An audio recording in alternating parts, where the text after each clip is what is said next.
Almost 40 years of a profession came to an end, with a single shot fired during a rehearsal, with a number of standout roles in Beetlejuice, The Hunt for Red October, and the critically acclaimed comedy series 30 Rock. Alec Baldwin was once considered one of Hollywood's most versatile performers. But in addition to his acting career, he has been involved in a number of scandals that have lasted for more than 20 years. Alec Baldwin has steadily become a divisive figure in the public eye, from the startling voicemail in which he criticized his daughter as a rude, careless little pig to physical altercations with paparazzi being escorted off a commercial flight, alleged homophobic remarks, the fatal shooting on the Rust set in 2021, and other complicated incidents.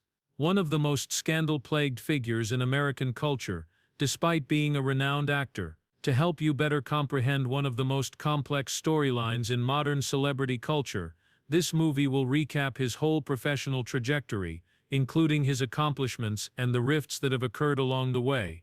Born in Amityville, New York, on April 3, 1958, Alexander Ray Baldwin III grew up in Massapequa, Long Island, in the Nassau Shores area.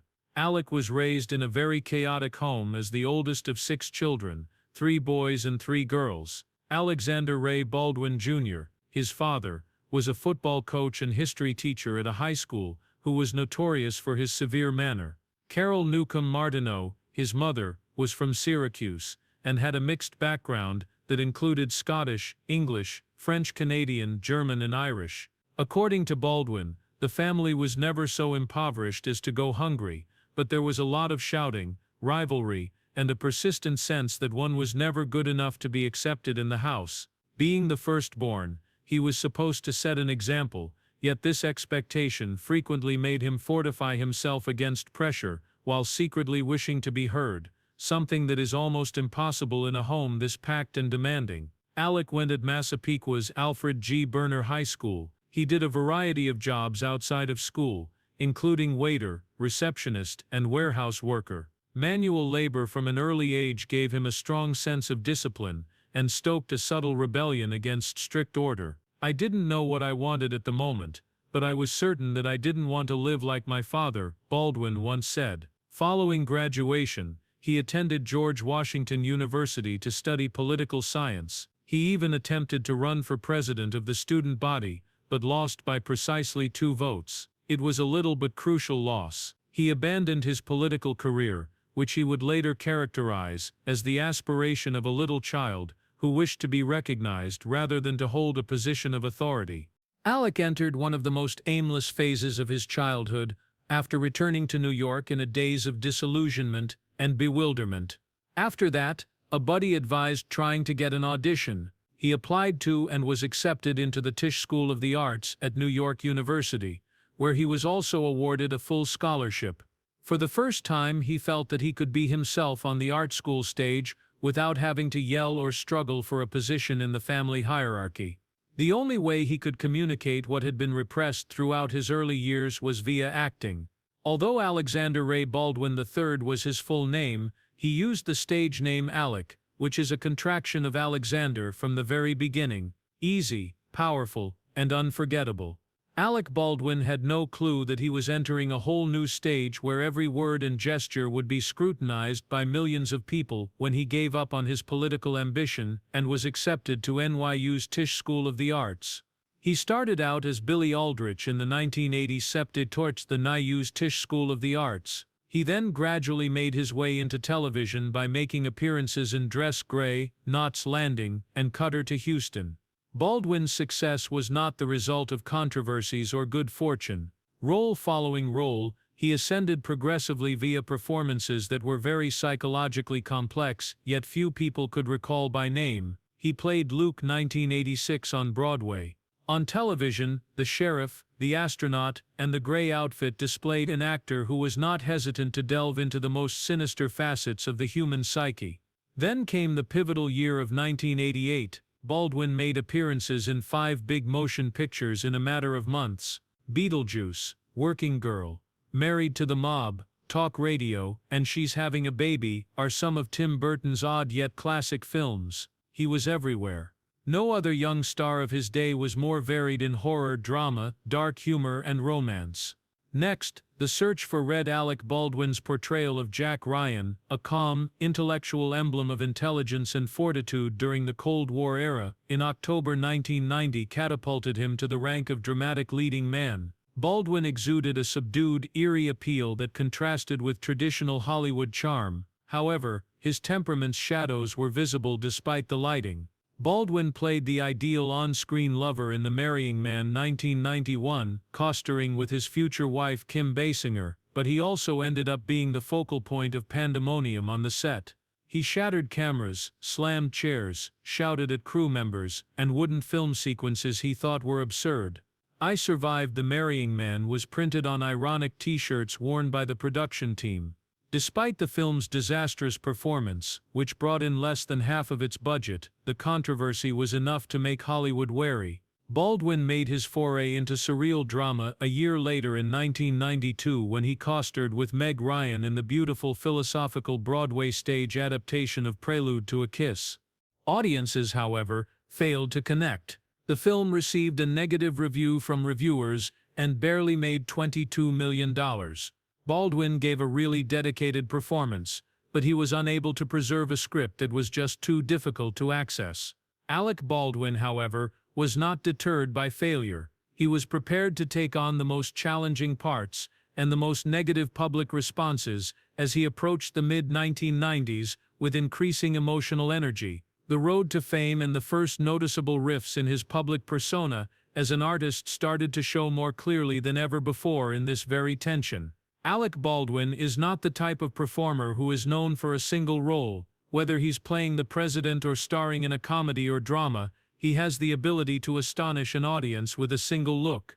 Baldwin made his Oscar debut in 2003 with the dark, low-budget film The Cooler. He portrayed the ruthless and desperate casino CEO Shelley Kaplow. Baldwin received formal industry acclaim for the part and was nominated for an Academy Award for Best Supporting Actor. Alec was more than simply a good-looking main actor. He was a really powerful performer. However, Baldwin didn't really change until 2006, this time on TV. He portrayed Jack Donaghy, the GE executive on 30 Rock, who spoke as though he were negotiating with the entire world while wearing his tie-like armor. His status as a cultural icon of American television was cemented by the performance, which earned him 3 Emmy Awards, 2 Golden Globes, and 7 SAG nominations.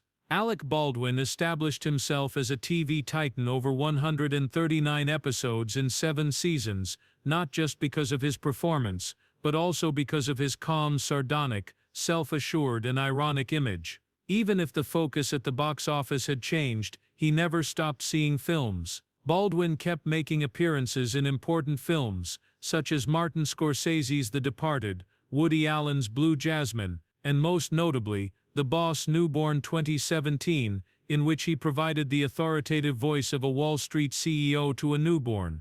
In addition to starting a lucrative series and earning an Oscar nomination for Best Animated Feature, the animated movie brought in over $528 million worldwide. Evidence that Baldwin's strong, authoritative, and wonderfully amusing voice never ceased to captivate listeners. For an actor who was never a box office star but continuously gave outstanding performances in supporting parts, antagonists, or complicated characters needing nuance and power, Baldwin's films have made over $7.5 billion worldwide to date.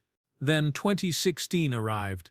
Baldwin made a comeback to Saturday Night Live with a portrayal that the entire country couldn't ignore in the midst of a sharply divided America: Donald Trump. Baldwin's exaggerated cadence and orange wig not only made fun of the current U.S. president, but also became a symbol of opposition. In addition to earning him his 3rd Emmy, the performance restored his once scarce public image.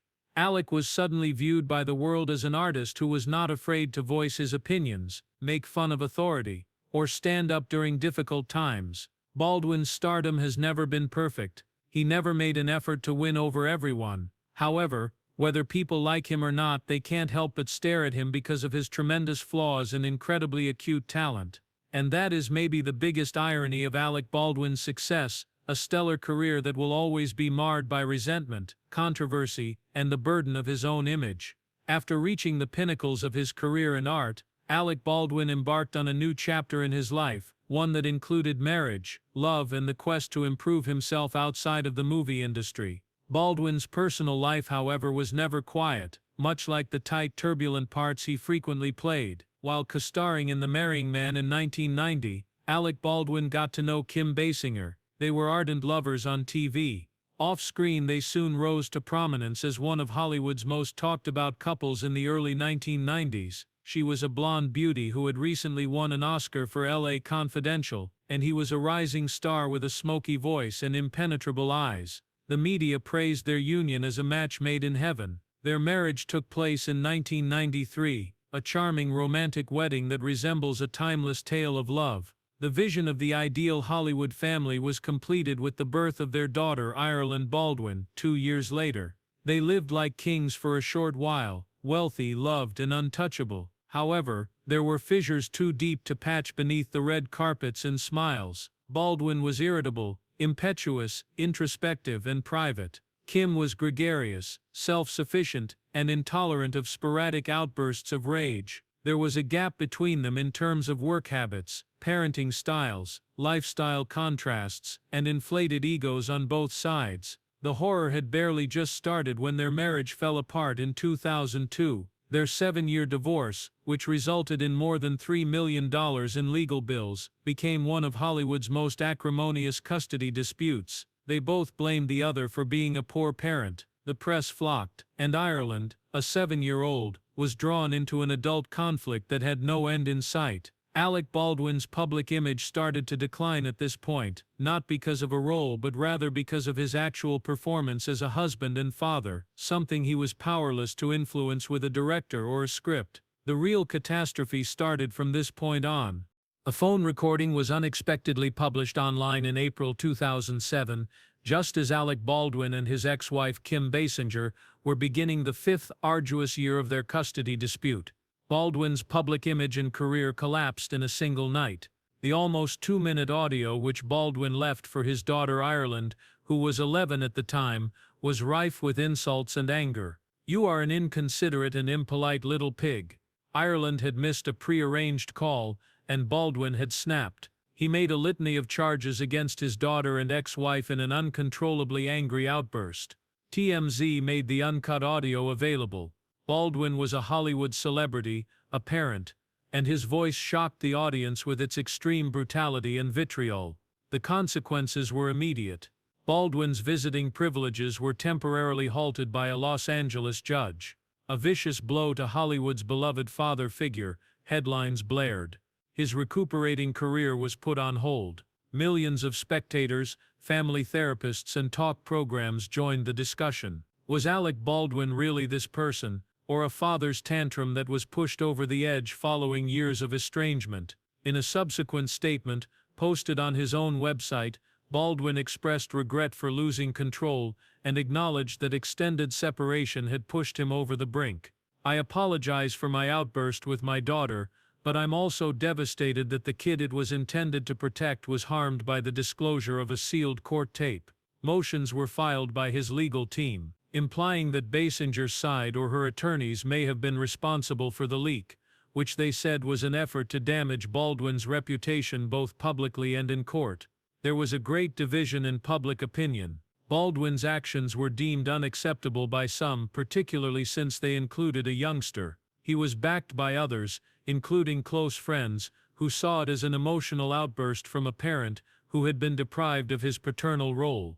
Kim Basinger's representative had a chilly response, saying, "The voicemail speaks for itself." Baldwin, however, didn't remain quiet. He told Extra that in order to protect my daughter, I would do what her mother is unable to do, which is to comply with the Baldwin often tried to call, apologize, and re-establish contact with Ireland, according to those close to him. Ireland, who is now an adult, has said that their connection has gotten better over time. But the scar from the media has never really gone away. Baldwin's career was permanently marred by the voicemail controversy, but it also exposed the anguish and vulnerability of a guy who was both an artist and a lonely parent, caught in a never-ending family conflict. Not only did the 2007 voicemail damage Baldwin's reputation, but it also raised more serious issues. Can someone still control their words when they are driven to the limit by agony and helplessness, whether they are famous or not? Anger is more than just an emotion, as parents who have faced separation, miscommunication, or losing a part in their children's life are aware. It is a cry for help. Baldwin made a mistake, but does it make him less of a person? Or does it show that a guy who was wounded alone and struggling with feelings too big to control was hiding behind the calm, authoritative exterior? Divorce is an issue for adults, however, children are always the ones that suffer the most. Lawsuits, media rifts, and the tug-of-war between once romantic partners all fall on the vulnerable hearts of children who are too young to comprehend. That message was only the tip of the iceberg of a larger, unhealed wound that Alec Baldwin experienced growing up in such a storm. The two have a strong relationship nowadays, and Alec has spoken up for her father in public. She stated on her blog that he changed after realizing he needed to. He is currently in good health, contentedly married, and expecting a new kid. He went on, "Why are you unable to? Therefore, the issue still stands. Should we as outsiders continue to encroach on healing wounds, or must we take a step back and look for a more complicated whole human being? Yes, flawed, yet able to feel regret. What, in your opinion, is deserving of forgiveness, and what is not? And is a person's worst moment the only way to assess them? Tell us what you think." In addition to being a talented artist, Alec Baldwin is a real-life ticking time bomb. He had the ability to make viewers laugh or cry with a single look on TV. In actuality, though, that same penetrating gaze has made reporters, paparazzi, and even casual onlookers who chanced to cross his way shudder. Baldwin was expelled off an American Airlines aircraft in 2011 for playing words with pals on his phone without shutting it off. The aircraft was delayed, customers were irate, and the airline industry as a whole was frustrated by what appeared to be a small event. On social media, a picture of Baldwin sitting quietly at the airport with his phone concealed in his palm and his eyes wide open swiftly went viral. He was accused of using homophobic epithets during a confrontation with a reporter in 2013, 2 years later. His own TV program was suspended as a result of the consequences, and there was a lot of criticism. Baldwin acknowledged that I was more defensive, resentful, and furious than I ever cared to acknowledge. He said goodbye to public life in a Vulture column, particularly in New York City, where he had loved his home and stage since 1979. He wrote, "Public life has changed. You, your spouse, and your child are always in the direct line of predators, photographers, and videographers. They are luring you in." Baldwin apologized for his outbursts at the paparazzi, but he also made it plain that they are not blameless. His public split was caused by more than simply words. It also involved deeds. In November 2013, Baldwin was seen in a TMZ video pursuing a photographer who had approached his wife and kid just hours after his stalker, Genevieve Saburin, was given a 210-day prison sentence. "Avoid my wife and child," he yelled. Baldwin used a slur-filled invective, including homophobic terminology, as another reporter was filming the situation. "That was not the end of it. I hope you choke to death," he snarled, staring a photographer in the eye as he left the Manhattan courthouse. He rolled down the window to sneer before his automobile drove away. "You failed at everything else, so this is the job you ended up with."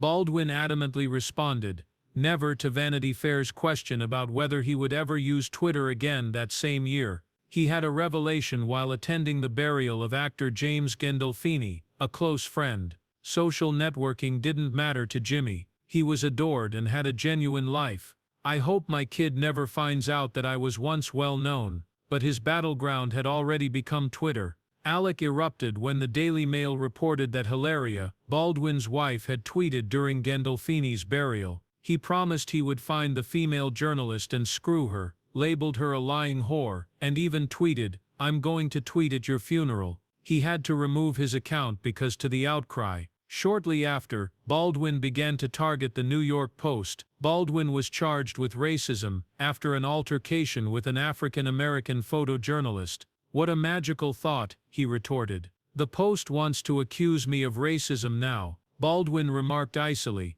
"I hope you choked to death." In response to a question about the event from another journalist, he was accused of pushing a photographer for the New York Daily News in June 2012. He added a violent hashtag to his tweet, saying that all paparazzi should be waterboarded, since the photographer had nearly smashed his camera in my face this morning. He further likened himself to the Trayvon Martin case, stating that if I had shot the man when he was wearing a hoodie, it most likely would have been okay. Baldwin has struggled with anger management for many years. 3 days after the birth of his daughter Ireland in 1995, he was imprisoned for striking a cameraman who was attempting to record the infant. One of the earliest indications that Baldwin couldn't stand his family being used as tabloid fodder was this. He was detained once more in 2018, this time in New York over a parking place dispute. He was told to take anger management lessons, even though he denied striking the man.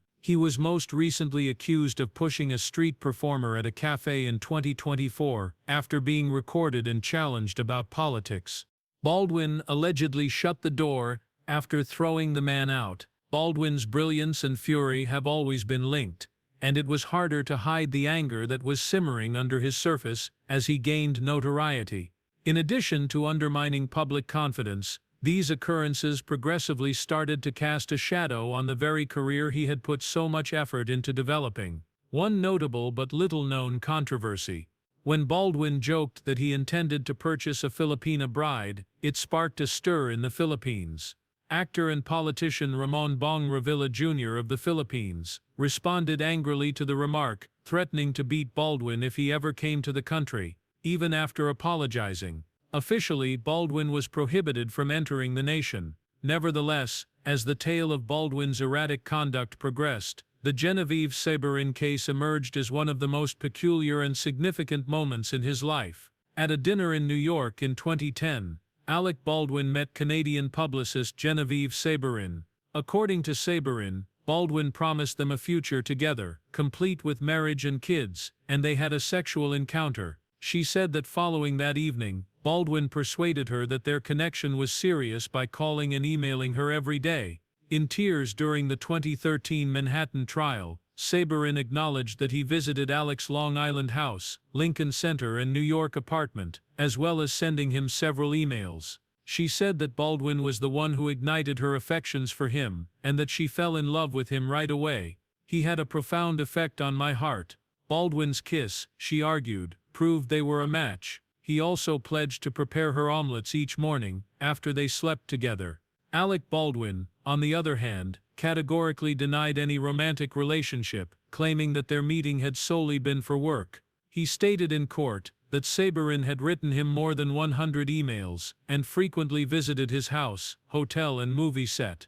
It made him and his spouse live in continual terror. Baldwin compared the stalking experience to a horror movie directed by Hitchcock. Saberin often interrupted, wept, and accused Baldwin of lying during the trial. She asserted that she was aware of Baldwin's hip scar, which she claimed was evidence of their closeness. She was given a 30-day prison term for contempt of court, after Judge Robert Mandelbaum repeatedly urged her to be quiet. Saberin went to Baldwin's building and told the doorman, "I'm here to see my boyfriend," when she was at her most compulsive. She became furious and accused Baldwin's wife, Hilaria, of being a whore after being refused admittance. In the end, Saberin received a 210-day prison term for contempt of court, stalking, and harassment. It turned into one of the most dramatic situations between a public figure and a celebrity, posing troubling queries regarding the distinction between obsession and adoration. It also emphasized the peril of extrapolating biased emotional illusions onto reality and the catastrophic outcomes that might occur when two distinct realities clash. Following his unsuccessful marriage to Kim Basinger, Alec Baldwin married Hilaria Thomas, a yoga instructor who was 26 years his younger, in 2012. After only a few months of meeting at New York's Pure Food and Wine restaurant, they were married in a heartfelt ceremony at St. Patrick's Old Cathedral. Hilaria was just 28, and Baldwin was 54 at the time, which seemed like a mismatch but was full of love. The couple soon established a reputation as a quintessential contemporary family. Alec, in spite of his well-known anger, seemed loving and committed in his roles as a husband and father, while Hilaria, vibrant and modern, regularly posted about her parenting experience on social media. The couple became a real Baldwin family, with the birth of 7 children: Carmen, Rafael, Leonardo, Romeo, Eduardo, Maria Lucia, and Ilaria. However, the Spanish Gate controversy rocked American media in late 2020. Internet users learned that, contrary to what she had previously said, Hilaria, who had long been thought to be Spanish, was born and reared in Boston, Massachusetts, not Mallorca. The audience felt tricked in an elegant way when her childhood memories, Spanish-language interviews, and accented English were examined. The already tumultuous Baldwin home was swiftly reduced to a joke as the episode became the subject of comedy programs and internet mockery. The ridicule persisted for months despite Hilaria's explanation that she had always coexisted with 2 cultures and had never meant to deceive anyone. Alec and Hilaria remained resolute in the face of the commotion. They paid moving homage to their 12th wedding anniversary on social media in June 2024. Ups and downs, good and bad, 7 children, plus Andre, Holland and Ireland. Alec wrote, 4 dogs, 4 cats. I wouldn't exchange a thing, even if I've had some difficult moments. My gift is you. Hilaria answered passionately, for solace and vitality, we rely on our friends and family. Having you and our kids makes me feel incredibly fortunate. Despite the clamor and controversies, they have managed to hold on to what is most important: a happy, noisy, and tumultuous family. They invited viewers into their delightfully chaotic house with the announcement of their reality show, The Baldwins, on TLC this year. Alec described it as our favorite spot. Although an identity controversy may cause suspicion, their ability to handle it with fortitude rather than avoidance or breakdown is what keeps their marriage together. Families are based on more than simply facts. They are also based on the ability to endure things that were previously inexcusable. A terrible disaster occurred on the set of Rust at Bonanza Creek Ranch in New Mexico on October 21, 2021. The film's producer and star, Alec Baldwin, was carrying a pretend gun during a rehearsal when it fired a real cartridge, killing cinematographer Helena Hutchins and wounding director Joel Souza. Baldwin maintained that he didn't shoot. However, an FBI study came to the conclusion that the trigger had to be pulled for the weapon to fire. The tragedy instantly garnered international attention and sparked a heated discussion about legal liability and worker safety. Baldwin was later charged with involuntary manslaughter, as was armorer Hannah Gutierrez-Reed. Baldwin's charges were first withdrawn in April 2023, but Gutierrez-Reed was given an 18-month prison term in April 2024. He was indicted again in January 2024, but the trial ended suddenly in July, when the court dropped the case for major prosecution misconduct involving withheld evidence. Later, Baldwin sued the prosecutors, claiming they had wrongfully prosecuted him and had purposefully used the judicial system to use him as a scapegoat for the disaster. Baldwin stated in a heartfelt interview with George Stephanopoulos that he would never be the same when his wife, Hilaria Baldwin, disclosed that he was struggling with survivor's guilt. She said that he had suffered from physical and mental health problems as a result. In April 2023, the Rust production proceeded despite the scandal, with Matthew Hutchins, the widower of Helena Hutchins, serving as executive producer. With cinematographer Bianca Klein filling in, the movie was finished and shown in November 2024 at the Camera Mage Film Festival in Poland. It ended with a moving ode to Helena Hutchins that was written in both Ukrainian and English. Reviews of Rust were divided when it was published on May 2, 2025. While some reviewers commended the film's photography, many others believed it was inextricably linked to the actual tragedy. Its distribution was deemed needless and inappropriate by others. The Rust incident served as a somber reminder of the fine line that separates performance from deadly reality, highlighting the necessity of on-set safety, as well as the moral and legal responsibility of all involved. In the late 20th and early 21st centuries, Alec Baldwin was a vital figure in American popular culture. He made a lasting impression with his diverse acting abilities, by playing a variety of parts, from witty comedy characters to tragic leads with a lot of depth. However, in addition to his on-screen accomplishments, his creative legacy was also influenced by public scandals and personal disputes.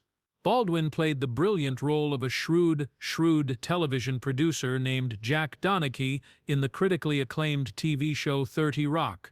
One of television's most recognizable comedy pairs was formed by his on-screen chemistry with Tina Fey, which helped the program win several important accolades such as the Emmys, Golden Globes, and SAG Awards. Baldwin's reputation in humor was cemented by the portrayal, which also exposed him to a new audience. Baldwin's career hasn't been without its problems either. The most famous event is still the Rust tragedy of 2021, when a fake gun he was holding unintentionally fired, killing cinematographer Helena Hutchins. The incident sparked a broad discussion about safety and accountability in the film business, even though the criminal charges against him were ultimately dropped. It also had a lasting negative impact on his earlier creative achievements. Baldwin's personal life has frequently been the focus of intense public scrutiny outside of his professional life. His public image has been hampered by his romances, contentious statements, and erratic conduct. He is still unquestionably one of the most significant performers in American entertainment, though. The legacy of Alec Baldwin is a complicated picture that captures the complexity of a talented but divisive person. He serves as a reminder that skill and notoriety are inextricably linked to the ethics and obligations that accompany them. Even if controversy may have overshadowed his accomplishments, his contributions to the performance arts are still worthy of honor. Alec Baldwin is no longer a familiar sight on movie sets or red carpets in 2025, at the age of 67. He has instead decided to use his own house as a new stage. He and his wife Hilaria Baldwin started the TLC reality television program The Baldwins, which offers viewers a close-up view of the hectic yet devoted life of a family with, 7 small children. The public was immediately captivated by the spectacle. In only 1 week, the trailer had over 10 million views, making it a popular subject on social media and late-night talk programs. The Baldwin name, which is still connected to one of Hollywood's most dramatic scandals in recent memory, attracted people in addition to their curiosity about the size of the family. However, different views accompanied the focus. Viewers who saw the series as Baldwin's sincere attempt to restore family life after years of upheaval hailed it as moving, relevant, and authentic. A rare sensitive insight into a man formerly consumed by media frenzy was provided by scenes of him playing with his kids or Hilaria conducting a calm yoga practice in the living room. However, detractors were less understanding, if not downright critical. Vulture characterized the program as harsher than you might imagine, a rebranding attempt masquerading as narrative, while The Guardian referred to it as a new low-end reality television. Many people on Reddit and Twitter said the series was PR with a soft focus lens, designed to refocus public conversation following the Rust tragedy. Some viewers complained that it was unsettling to watch real-life tragedies and moral disputes presented as family entertainment. The tragic shooting event is not specifically mentioned in The Baldwins, but its specter remains in Hilaria's subdued remarks about survivors' guilt, in Baldwin's weary eyes, and in the calm between meticulously staged scenes. However, there is no denying the show's popularity. In the first quarter of 2025, The Baldwins had the greatest ratings on TLC. Alec Baldwin was once again in the heart of a cruel media environment. He is attempting to regain a new version of himself in his kitchen, not on a movie set or in a courtroom. A spouse and a father. A guy learns to accept what cannot be reversed. Alec Baldwin is more than just a scandal victim or a fallen celebrity. He is a painful reality reflected in a mirror. Notoriety does not absolve one from repercussions, and even the most talented artists have limitations and can make serious errors. Hollywood wasn't the only thing shaken by the Rust tragedy. It made a reckoning necessary. What's left after the spotlight goes out? Character, reputation, or simply a name tucked away in a court file? I appreciate you staying until the very end. Please hit the like button, subscribe to the channel, and turn on the notification bell if this voyage was genuine enough to cause you to stop and think. The articles that follow will explore the darker side of celebrity in addition to providing entertainment. We'll cross paths again when the next tale is finished.